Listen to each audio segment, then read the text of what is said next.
I've been talking about the perception of the world coming suddenly out of nothing. You'll remember that in a previous talk, I asked you to close your eyes and listen. And you would hear silence and then sounds coming right out of that silence. And then I suggested that you use your eyes and see light, shape, form, coming at you as a vibration that is proceeding out of space. And I pointed out that our logic resists that because we say, you can't get something out of nothing. And that we normally think of all the energetic manifestations of this universe as coming out of the past. We think the things that were there already are producing the things that are going on now. But I was trying to get you to look at it in the other way, so that you would see the whole world starting now instead of in the past, and the past as a kind of echo, fading away into memory, and I illustrated it as being like the wake of a ship that trails across the water and then fades out. But the wake is started by the ship in the present.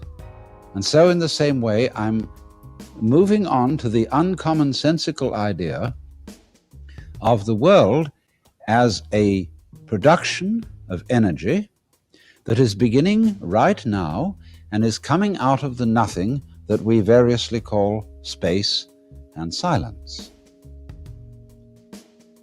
But then, naturally, this raises the question, how on earth could that happen? And it has been, of course, the usual explanation that the world is being created by God. In Christian and Catholic theology, it is said that God creates the world out of nothing. And I want to emphasize the point, in all fairness to Catholic and to Islamic and to Jewish doctrine, that it doesn't merely teach that God once upon a time started the world and set it going like you would wind up a machine and then leave it alone. All these three religions teach that God is always creating the world out of nothing now and willing it by his divine energy into being at this moment. But now the difficulty for us all, I think, especially for educated people in the modern world, is that the old-fashioned idea of God has become incredible or implausible. That is to say, in church or in synagogue, we seem to be addressing a royal personage. The layout of a church or of a synagogue looks like a royal court. There is some sort of throne, and we address prayers and requests to the being represented by the altar or the throne or the tabernacle, as if that being were a king and were causing this universe in his royal, omnipotent, and omniscient wisdom. But then when we take a look through our telescopes and microscopes, or even when we go out in the forest and look at nature, we have a problem. Because the idea of God that we get from the Holy Scriptures, the Bible, the Quran, doesn't quite seem to fit the sort of world around us that we see, in just the same way as you wouldn't dream of ascribing a composition by Stravinsky to Bach. The style of God venerated in church, mosque, and synagogue seems completely different from the style of the natural universe. And it's so hard to conceive the author of the one as the author of the other. And furthermore, it strikes most intelligent people that our traditional religious ideas of God are too primitive. It seems impossible to think that this universe could have been authored by the naive idea of God as a sort of old gentleman who lives far above the stars in heaven, seated on a golden throne and adored by legions of angels. That seems a concept almost unworthy of the sort of universe that modern science has revealed to us. In other words, here's a picture of God. A friend of mine, Richard Borst, photographed this in a church just south of Oaxaca in Mexico. And it shows a very primitive Indian Catholic imagination of God the Father wearing a triple crown like the Pope, only he's rather young and handsome. He's not quite the old gray-bearded man, the Ancient of Days, but there is a serious idol, Christian idol of God the Father Almighty.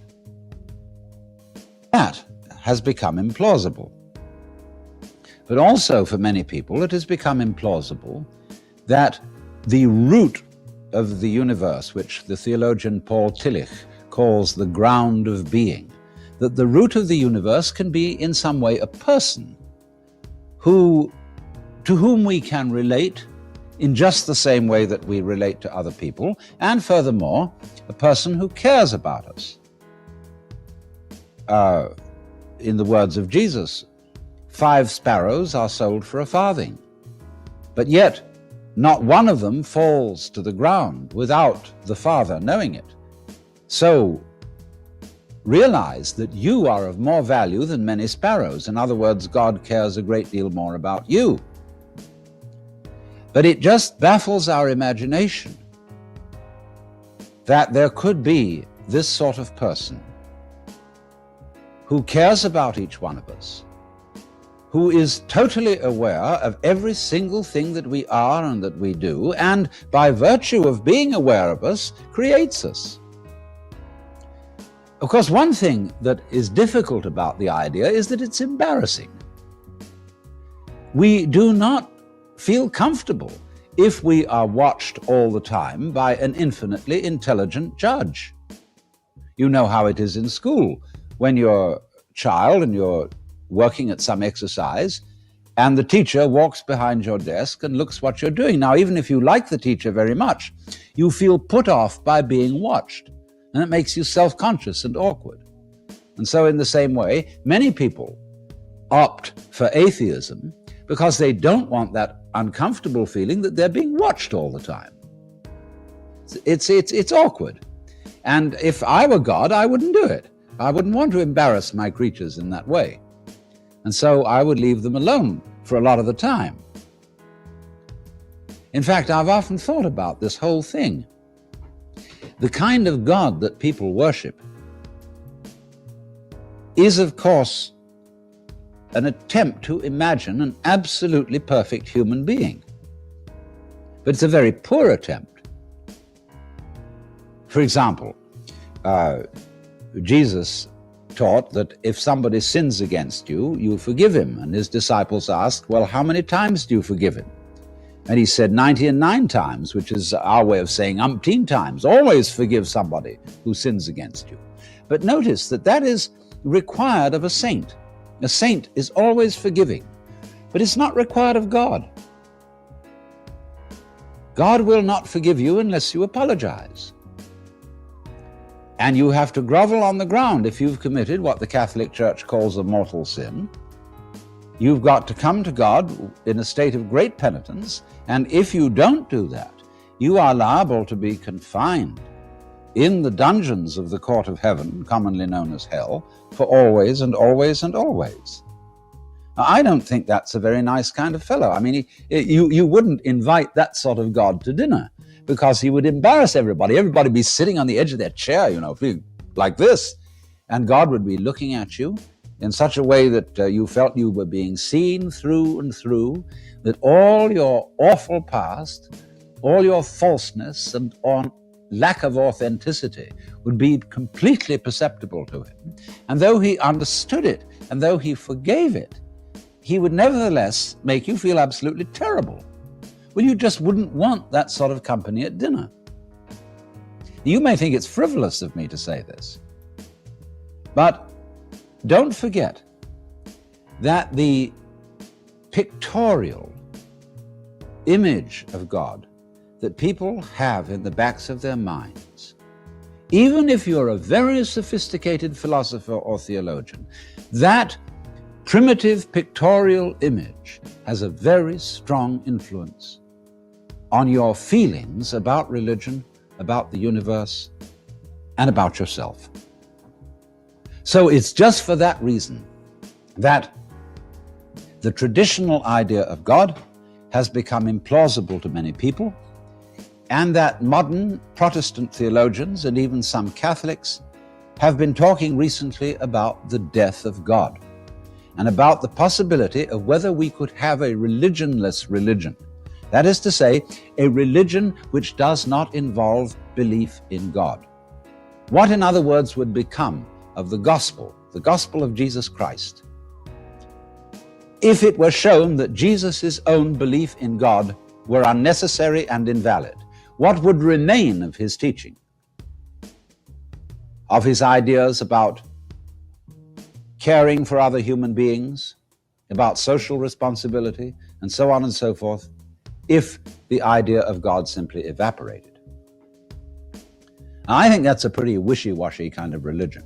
I mean, if you're going to say that this life is fundamentally nothing but a pilgrimage from the maternity ward to the crematorium, and that's it, baby, you've had it, I think that indicates a singular lack of imagination. I would like to look at the death of God theology in an entirely different way.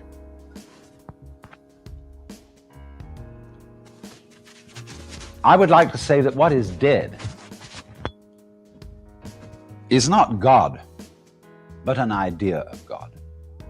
A particular conception of God has died in the sense of becoming implausible. And I find this a very good thing. Because, well, it's a principle of Jewish theology and later of Christian theology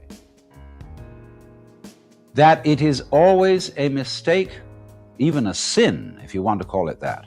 And I want to interpolate something here as to the exact meaning of a sin. The Greek word in the New Testament for a sin is amatanin, and that means to miss the point, or as in archery, to miss the mark. And therefore,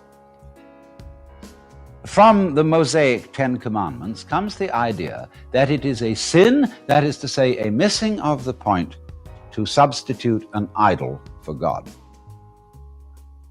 Now, the picture I just showed you, as I said, is an idol. But those primitive Mexicans, even they don't seriously confuse that particular image with God. The danger of it is, of course, is they may think of God as something like that in their mind's eye. They may think of God in the form of man.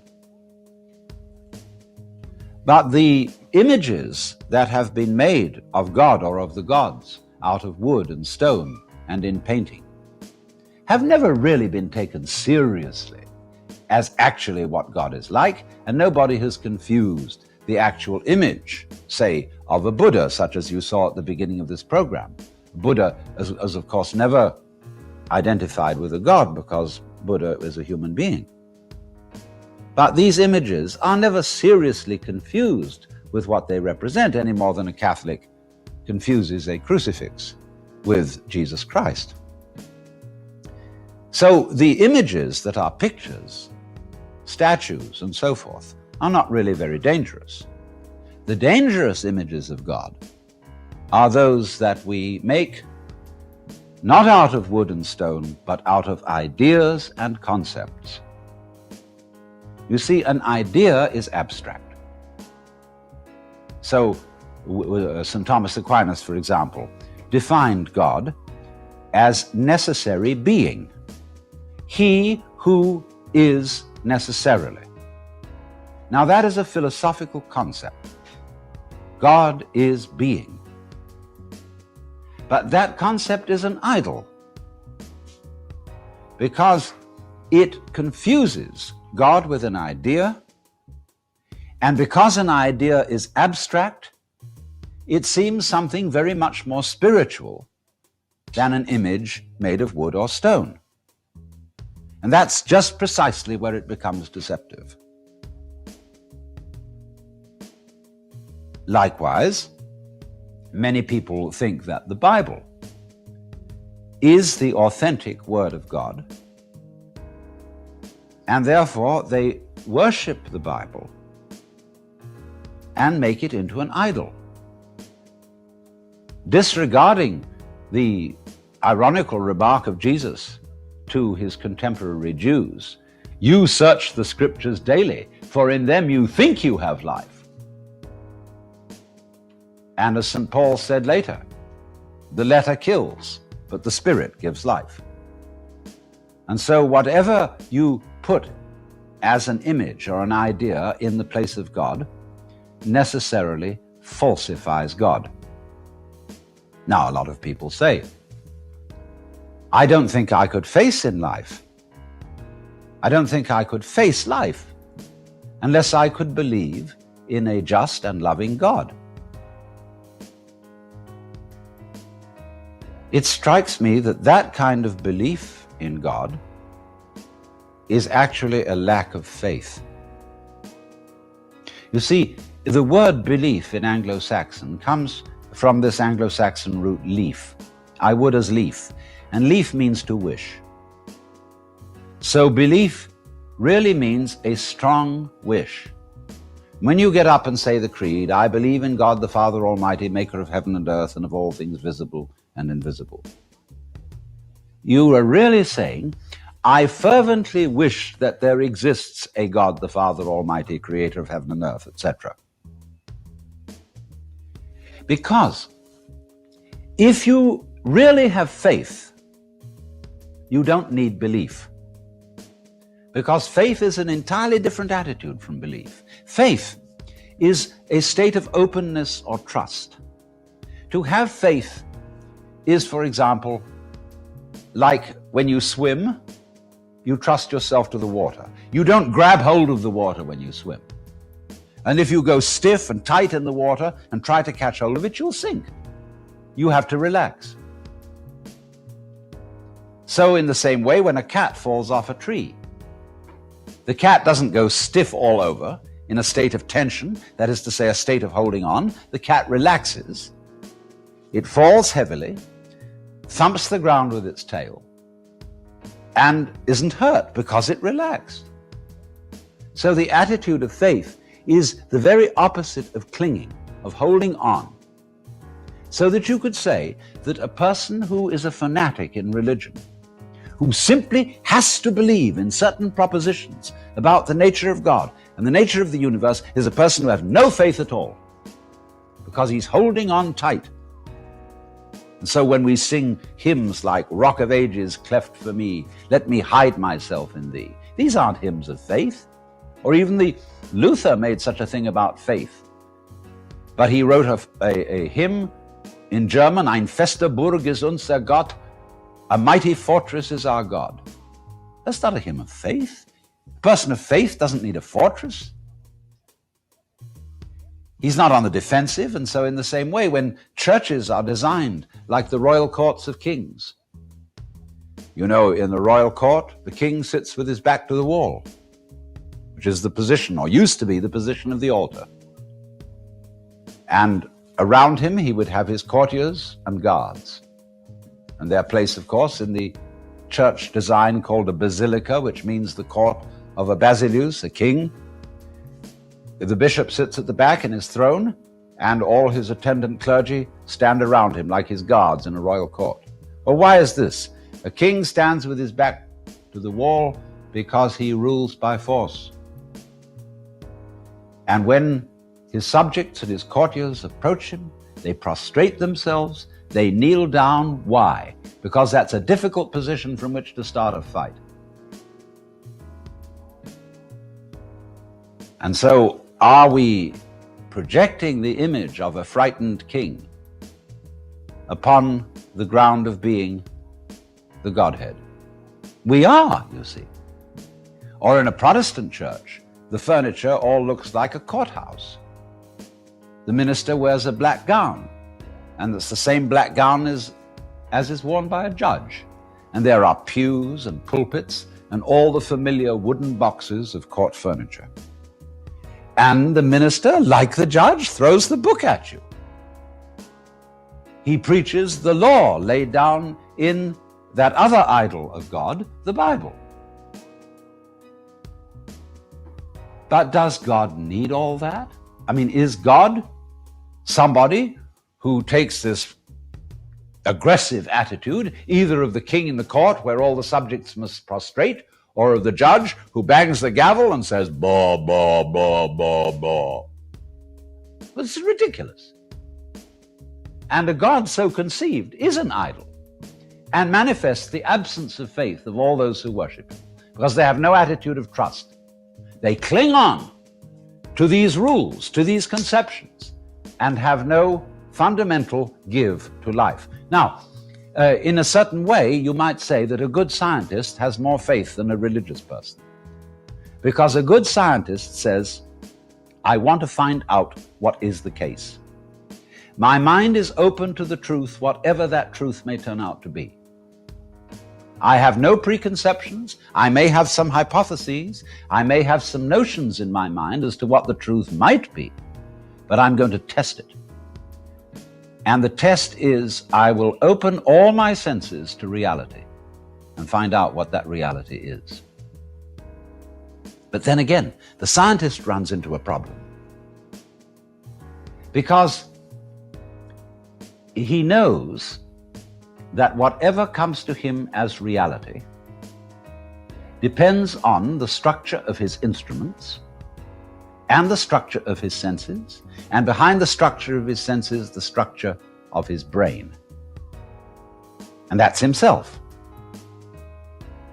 So he has to have, back of all that, an act of faith in his own brain, an act of faith in himself that his physical organism, or his mind, or whatever you want to call it, is indeed reliable and will show him reality, truth, what is.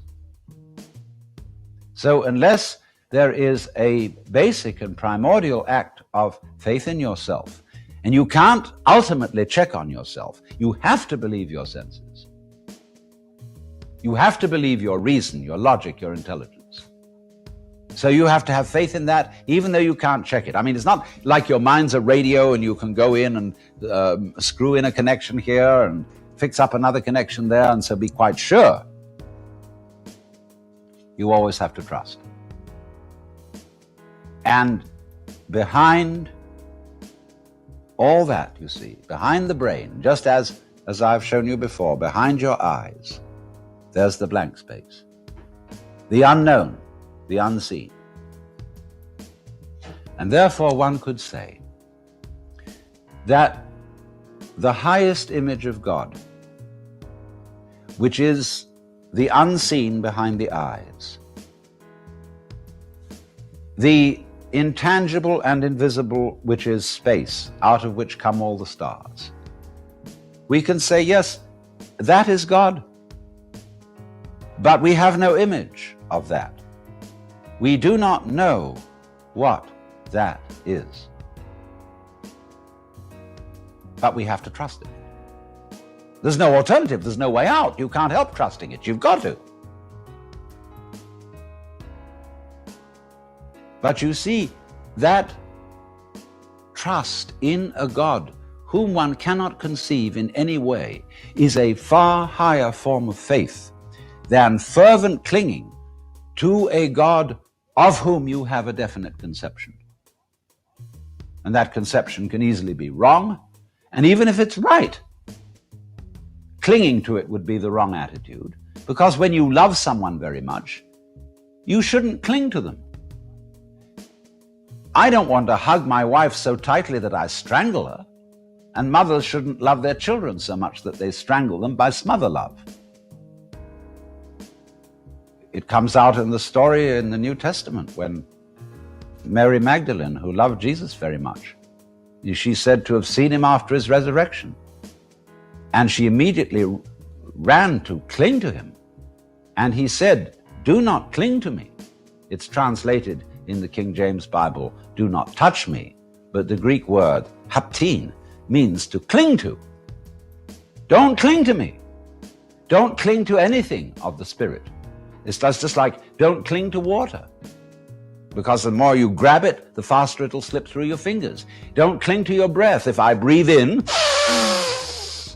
and hold it and say, "Oh, I got this breath now, I better hang on to it because breath is life. I'm going to go purple in the face and strangle." You have to let it go. You let your breath out.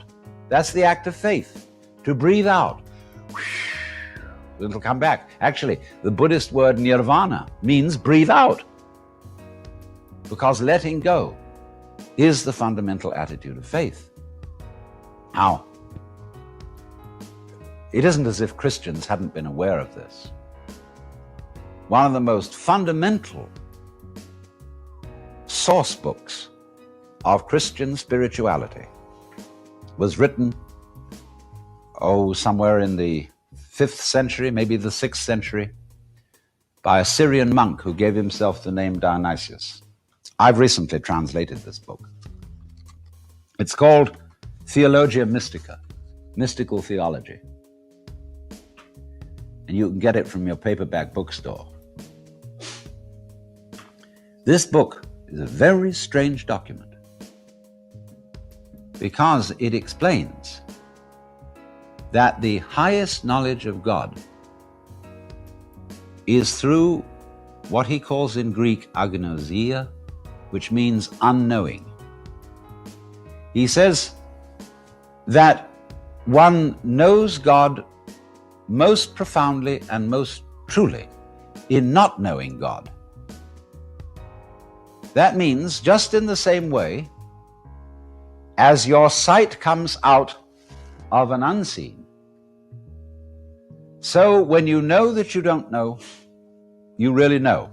And you really know because knowing that you don't know is a state of mind in which you have let go of your efforts to grasp hold of life with your intellect.